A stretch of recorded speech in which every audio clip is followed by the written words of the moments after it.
Hello friends, ఈరోజు ఈ వీడియోలో మా ఇంట్లో ఉన్న కలర్ రోజ్ ఫ్లవర్స్ని మీకు చూపిస్తా. అలాగే రోజ్ ఫ్లవర్స్ గురించి నాకు తెలిసిన కొన్ని విషయాలు మీతో షేర్ చేసుకుందాం అనుకుంటున్నా.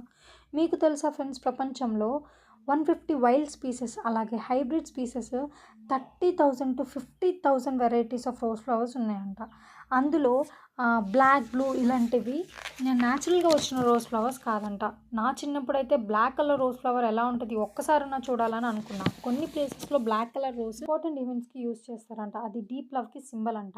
అలాగే బ్లూ కలర్ రోజ్ విషయానికి వస్తే అది చాలా రేరెస్ట్ రోజ్. దాన్ని జపాన్ వాళ్ళు జెనెటికల్గా డెవలప్ చేశారంట. దాన్ని డెవలప్ చేయడానికి 14 years కష్టపడ్డారంట. దాని ఒక్కొక్క స్టెమ్ $22 నుంచి $35కి అమ్ముడుపోయిందంటే ఇండియన్ రూపీస్లో 2 to 3K అనుకోవచ్చు.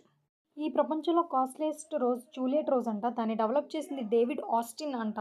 దాన్ని డెవలప్ చేయడానికి అతను $3 million ఖర్చు పెడితే అతనికి $15.8 million వచ్చాయంట ఫ్రెండ్స్. అంటే ఇండియన్ రూపీస్లో 130 crores. ఆ రేటుకి మా వీధి కూడా ఎవరు కొనుక్కోరు ఫ్రెండ్స్. వామ్మో, 130 crores! అంత రేటుకి గులాబీ పువ్వు ఎట్ట కొన్నారు ఫ్రెండ్స్? యాక్చువల్లీ మా ఇంట్లో ఎన్ని రోజ్ ఫ్లవర్స్ ఉన్నాయి కదా ఫ్రెండ్స్, ఇందులో ఒక్కటన్నా రేర్గా బ్యూటిఫుల్గా ఉండదంటారా? Please like, share and subscribe friends. ఈ వీడియోని షేర్ చేయడం వల్ల ఎవరికన్నా నచ్చొచ్చేమో, కొనుక్కోవచ్చేమో. మీ దయ వల్ల నాకు లైఫ్ టైం సెటిల్మెంట్ అయిపోతుంది friends. Please like, share, subscribe to Papa vlogs. Thank you. See you in the next video.